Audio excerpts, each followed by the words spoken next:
Two from two, you guys must be very happy. Yeah, it's been a pretty positive start to the year. I think we just got to be careful that, understand that it's only 2 games, and we've had a pretty good NAB Cup series as well. But the challenge is ahead of us this week, and got St Kilda and Geelong coming up over the next fortnight, so it's going to be a pretty tough challenge.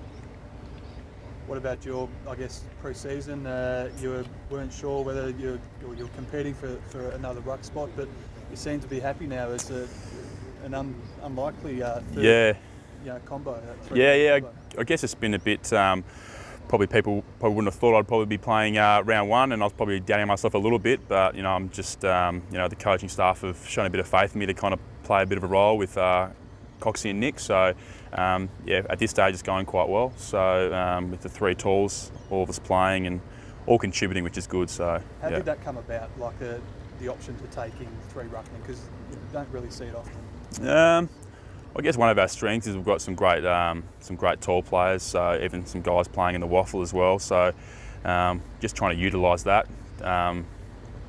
Utilise that for the rest of the year, hopefully. So as long as it's not compromising the balance of the side, it can be used as a strength. So, but it's a week by week thing. So it really depends on who we're playing and who we're matching up on. So do you think if Nick Nat had been fully cherry ripe, that they would have just gone with the 2 main front boys, or have they looked for yourself or Scott while Nick is not quite ready to play?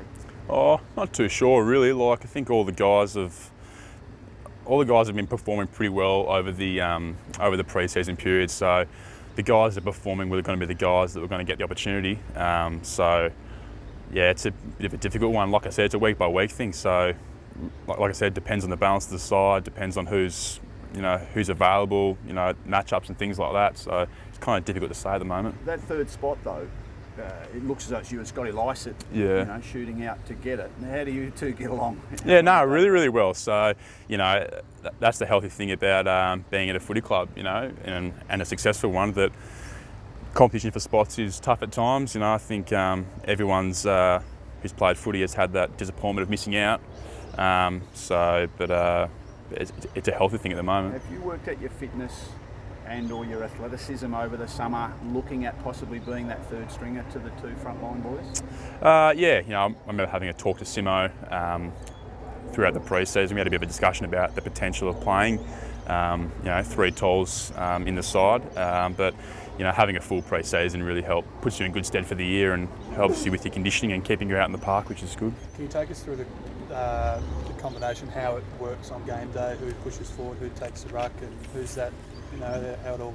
I guess it's just some of it's quite structured, but as the game goes on, if you're tired, you'll go down, have a rest down forward. If you're feeling pretty good, you'll go on the ruck. So it's a little bit random, but sometimes Nick and Coxie get a little bit carried away and try to take a bit more time than I do. But have to pull them into line every now and then. When it is all 3 of you in the side, do you see your role primarily as a ruckman or as a forward?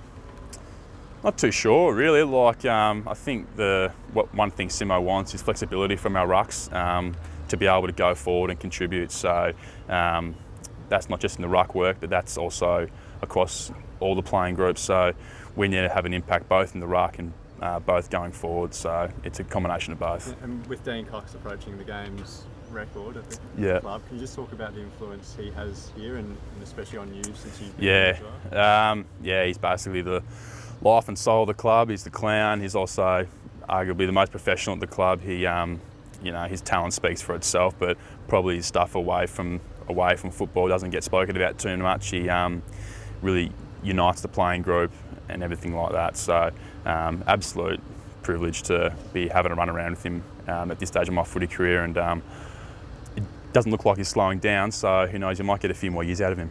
Well, you talk about him being a club man, but what's he done for you? He's now a bit of the ruck coach. Yeah. He's just basically I speak to him and train with him every single day, and we go through technique stuff, we go through running patterns and things like that. So he's basically in charge of me and my ruck work for the time being. So basically I'm under his tutelage, which is probably the perfect position for me at the moment. Callum, you talked about your inclusion sort of depending on mix. What do you think you need to do to help yourself stay in the side? I think probably need to capitalise on my opportunities. I think I'm getting shots on goal. I probably just need to start putting them through the sticks, I think, and that's probably the main thing. And that flexibility, which I spoke about before, need to make sure that all of us ruckmen are being able to have a contribution forward and also in the middle of the ground. So that's probably the thing, I reckon. When you got upgraded off the rookie list, was that flagged during the pre-season? That was a decent chance, or was it a surprise when it came on? No, it wasn't flagged at all. Like, to be honest, I hadn't even thought about it. I actually forgot about it, actually. So it was interesting. But no, I think the club was really good about it. I think they saw that I've put the work in and things like that. So need a bit of luck as well, which is good. So, but yeah, it just kind of came about, and I was lucky. You mentioned Coxie before was looking pretty good. He said he's going to wait until later in the year before deciding whether to play on. Yeah. What's the feeling amongst the play group? I mean, you guys pretty keen to see him run on? Yeah, I'd definitely like to see him run on. So I think we'll probably have to cart him out of the joint. I don't think he'll be going anytime soon. But he's playing terrific footy. Like, I think in round one he had 20 plus possessions and had shots on goal, so he's not slowing down at all. So if he keeps going like that, there's no reason why he can't keep playing. How is it that a guy that big is like so fit still and his body's holding up and whatnot? Yeah, to be honest, I'm in shock sometimes. He's actually one of those guys he's good at everything. But like I said, he's very professional around the club, and he takes his footy very seriously and takes pride in his body and things like that. But yeah, he's a freak. It's a good story that he had to bide his time before he got a run back in the day. Is that good inspiration for the guys on the rookie list and that, if you bide your time yourself and take your opportunities, that you can play a lot of AFL footy? Yeah, definitely. Like, I looked at Coxie's career, and like I said, he probably struggled a little bit when he came to the club, as he told me, and that he did have to wait and be a bit patient and things like that. So yeah, it's actually a really, really good story that someone like him's come off the rookie list and could be arguably the best ruckman of all time. So it's a terrific story. St Kilda this week, a lot of people haven't rated them coming in the pre-season. They've won 2 as well. What do you expect? Pretty similar situation to us, really. They've got a new coach, new game style, bit of change at the club and things like that. So they're 2-0, we're 2-0. So the challenge is there. So you can't argue. Like, they've won games and so have we. So it's going to be a pretty good challenge. So I think they'll be ready for it. What are their strengths? How do you break them down? Well, I think guys like Rewald are in pretty good form. So he's an absolute star of the comp. So we'll have to obviously do a bit of work to manage him, and also they've got some young tools as well, some young ruckmen that can move around the ground. So to nullify them is going to be a challenge as well.